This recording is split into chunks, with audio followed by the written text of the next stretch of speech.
Salut à tous. T-shirt, j'ai 3 minutes. Putain, 3 minutes. Là, je vous fais mon retour sur le dérailleur Wheeltop EDS OX. L'installation se fait comme un dérailleur classique, je vous le refais pas. Qu'est-ce qu'il y a de très spécifique? D'abord, ça c'est une des parties que j'aime pas. Pour régler la butée basse, elle est cachée là-dedans, donc ça il faut l'enlever. Ça implique une petite BTR de 1,5. Ça se glisse, ça s'enlève.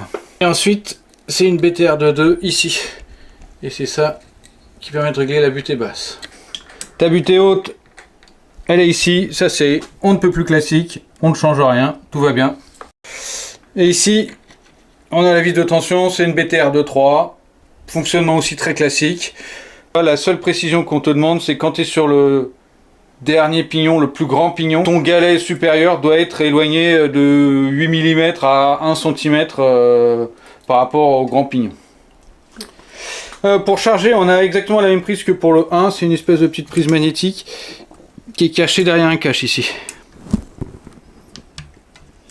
L'appareil, la manip est assez simple, tu branches l'électricité là-bas, ça fait clignotant bleu quand c'est pas appareillé. Ça, tu enlèves ta pile une seconde, tu appuies sur ce bouton là, tu remets ta pile, ça clignote bleu, et à un moment ça clignote vert, et c'est bon. L'ergonomie, c'est à peu près la même manette qu'à l'origine, elle est pas très jolie, non, faut le dire. Elle est efficace, hein. Les touches sont sympas, ça glisse pas, mais ce gros truc, c'est pas ouf, quoi. T'as une appli Wheeltop, boum, je connecte ici.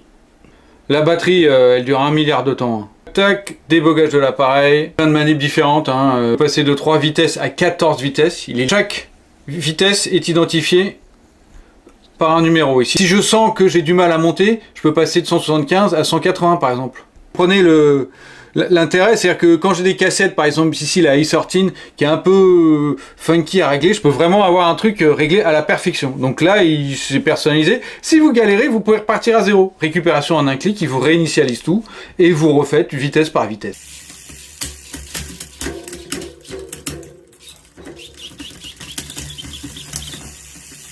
Au final, ça fonctionne très bien. Les deux fonctionnent très bien. C'est du très bon matériel.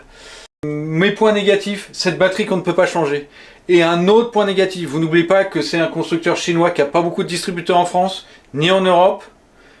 Les pièces détachées, c'est pas ouf. Le SAV, ça va forcément pas être ouf. Le prix est relativement bas, mais vous achetez du coup en ayant bien conscience des risques s'il y a de la casse ou s'il y a un problème. Sur ce, salut les amigos! Namasté!